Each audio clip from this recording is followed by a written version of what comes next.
It's your reading. How are you? I have the books out right now, which are, if you didn't know, the guidebooks. These were written by Rachel Pollack. The artwork was done by Herman Heindel, who is a Hermetic magician. They're very intense.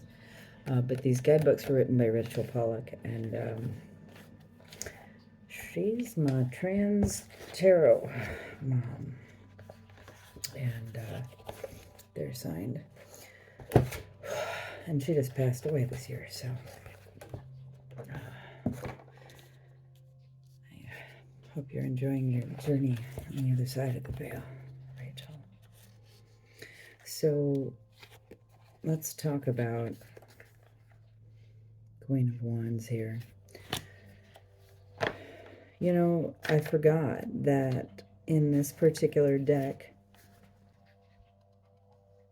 Queen of Wands is the Mother of Wands, but as opposed to, going Queen and King in terms of quote-unquote hierarchy in the deck, it goes King and then Queen. So the hierarchy top is the Queen of all the suits. And I forgot about that. Just really funny. But I've always never, they've never been like, there's not a hierarchy for me. So, but I feel that's important to point out here. So there's a sense in this reading of really embodying kind of those energies. So when we talk about this Queen of Wands, right, this is a pretty powerful card. The imagery, you can look it up online. Since, censorship. Anyway, and it is Kali, Mother of Wands in the East.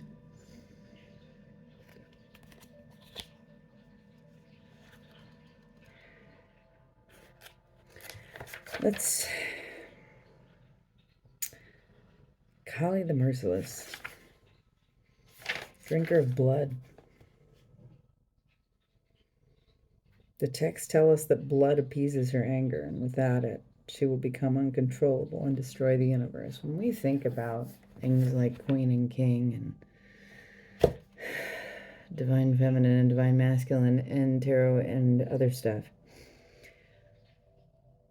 we tend to incorrectly assign patriarchal gender role stuff to that. So when we talk about this sort of embracing of this dark feminine, as it were, this is very, very much something that happens regardless of gender, but it is sort of that darker energy, that darker intuitive energy that we use, and sort of we can direct and use in ways that might not be so beneficial for others, as it were.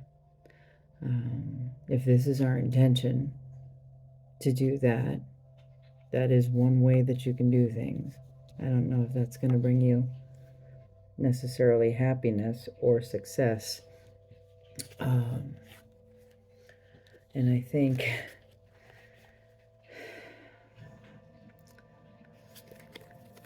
we've got the Wheel of Fortune.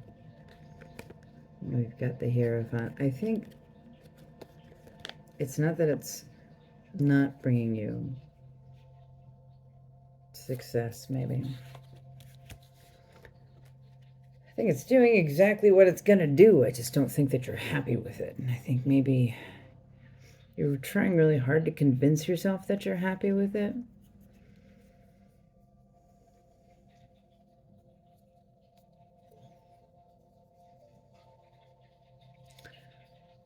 Drinker of blood, but there's also a self-destructive energy in that.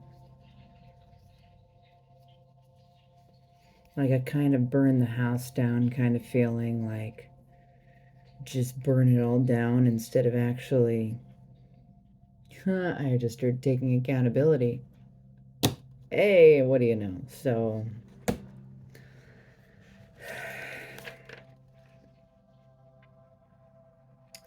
sure, you always have the option to burn it all down, but you know. The thing about life is that we learn through adversity. And, I mean, because, like, if we don't go, if we're not struggling, if we're not feeling uncomfortable, what, what motivation do we have to change? Like, if we're comfortable and everything is great, why would we want to change that? And so, if we're growing and evolving on every level, mind you, that's going to involve discomfort. So, our job is kind of to be able to learn from the struggles that we have. And that's not to say that, oh, we brought this upon ourselves and blah, blah, blah, blah, blah. It's to say that healing and growth are very closely entwined. And it does not have to mean turning our experiences into fucking love and light to learn and grow from what we have been through and struggled with. And honestly, some of the deepest understanding comes from when we're looking at that part and accepting that part of what we struggle with is the fact that life is going to feel painful. Like, if our spiritual role in this world was to manifest everything that we wanted, again, we're not going to change. If we're just making ourselves comfortable, where's the growth in that? It's not like... I'm going to repeat myself. I'm not going to say to whom, but it's not like you shot out of your mother's vagina in full lotus, quote, reciting the Heart Sutra. Just saying. Give yourself some room to grow and change. Me included. That's spirit. Oh my gosh. This is something I'm realizing lately, because that's when the giggles come out. So by all means, understand that I'm not laughing because it's funny. It just means spirit's present. So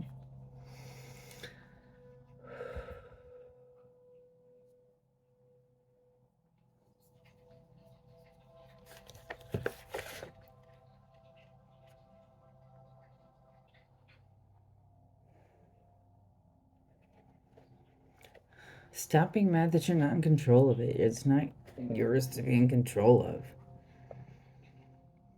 That's kind of exactly what you wanted anyway, right? Love you, bye.